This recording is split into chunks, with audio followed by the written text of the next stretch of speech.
Ambassador Velthara had seen countless species petition the Galactic Council in her 3 centuries of service. Most came with tales of ancient lineages, archaeological wonders, and cultural artifacts stretching back millions of years. The humans, she thought, would be no different in their desperation to prove themselves worthy. Ambassador Chen, Velthara's crystalline voice resonated through the grand chamber.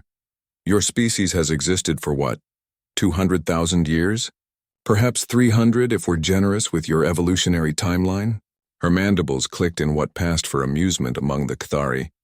The youngest petitioner we've accepted was the Vexnari, with a verified history of 4.7 million years. Dr. Sarah Chen stood before the assembled council, a small figure dwarfed by the towering representatives of 17 stellar civilizations. Her dark eyes remained calm, almost serene as she placed a small crystalline data core on the presentation pedestal. With respect, Ambassador, you're absolutely correct about our biological age, Sarah said. But you're asking the wrong question. You assume our story begins with Homo sapiens. Council member Thoraxis, a being of pure energy contained within a magnetic field, pulsed with curiosity. What other story could there be? You evolved on Earth. Your fossil record is well documented. Sarah smiled, a gesture that somehow made several council members uncomfortable. That's true. We did evolve on Earth. But Earth itself has a story, and so does the matter that formed it. Matter that remembers. She activated the data core. Holographic images filled the chamber, not of human cities or ancient monuments, but of something far stranger. Spiral galaxies, swirling with impossible colors, mathematical formulae that seemed to writhe and shift, and at the center, a pulsing network of light that resembled nothing so much as neural pathways. 3 years ago, Sarah continued, our quantum archaeologists made a discovery. When matter is subjected to extreme gravitational conditions, specifically near the event horizons of supermassive black holes, it retains information. Quantum information, memories, if you will, encoded at the Planck scale. Ambassador Velthara's posture shifted from condescension to attention. Impossible. Information is destroyed by black holes. Hawking proved that information appears to be destroyed, Sarah interrupted gently. But it's never truly gone. It's scrambled, encoded, preserved in ways we're only beginning to understand. And when that matter eventually returns to the universe, through Hawking radiation, through cosmic recycling, it brings those memories with it. The chamber fell silent except for the ambient hum of translation fields. The iron in our blood, Sarah said, her voice steady, was forged in the heart of a supergiant star that died 8 billion years ago. The calcium in our bones came from a stellar collision 9 billion years in the past. Every atom in our bodies is ancient beyond measure, and every atom carries echoes of where it's been. She manipulated the hologram, zooming into a specific region. We learned to read those echoes. And what we found... She paused, letting the weight of her words settle. What we found was that we, humanity, are not the first time this particular collection of matter has been organized into consciousness. Council member Jacor, eldest of the assembly at 4 million years old, leaned forward. Explain. The atoms that compose humanity have been part of at least 17 previous civilizations, Sarah said.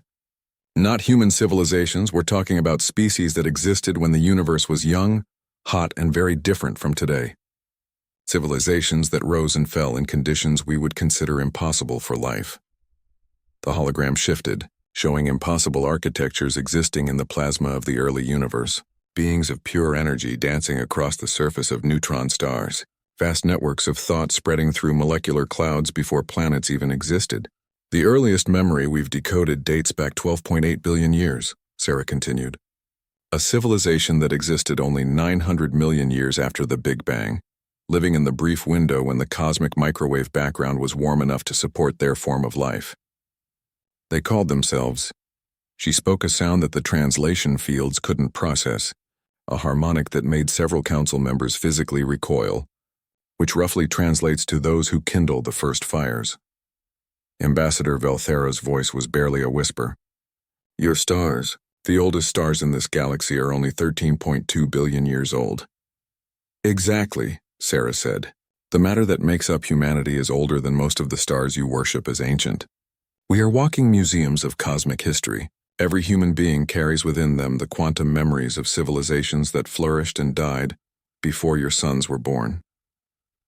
She closed the hologram, and the chamber lights returned to normal. In the sudden quiet, her next words fell like stones into still water. "You call us a young race, and in one sense, you're right. Homo sapiens is young, but we are also the inheritors of the universe's oldest stories. We are made of recycled consciousness, reformed awareness, the scattered remains of the first beings to ever ask why. In a dark and empty cosmos," Sarah picked up the data core. "We don't seek to join your council because we're impressed by your age. We seek to join because we remember being you, being the young ones, the newcomers, the species desperate to prove ourselves worthy. That memory lives in our atoms. And perhaps billions of years from now, when humanity is dust and legend, our atoms will find themselves in another species, and they'll carry memories of this moment, of standing before you, of trying to bridge the gap between ancient and young." The council chamber remained silent for a full minute, an eternity in galactic politics. Finally, Council Elder Jacor spoke, his voice carrying the weight of 4 million years. "I have lived a long time by the standards of this galaxy. I have seen species rise and fall, stars born and die, but never—" He paused, something like wonder in his ancient voice. "Never have I felt so young." Ambassador Velthera's mandibles clicked, not in amusement this time, but in what might have been reverence. "The petition is accepted. Welcome to the Galactic Council, humanity. Welcome home, again." As Sarah Chen left the chamber, she allowed herself a small smile. Behind her, 17 civilizations began to reconsider everything they thought they knew about age, consciousness, and what it truly meant to be ancient in a recycling universe. The young race had taught the old ones that in a cosmos where nothing is ever truly destroyed, only transformed, everyone is simultaneously ancient and newborn, and that's exactly as it should be.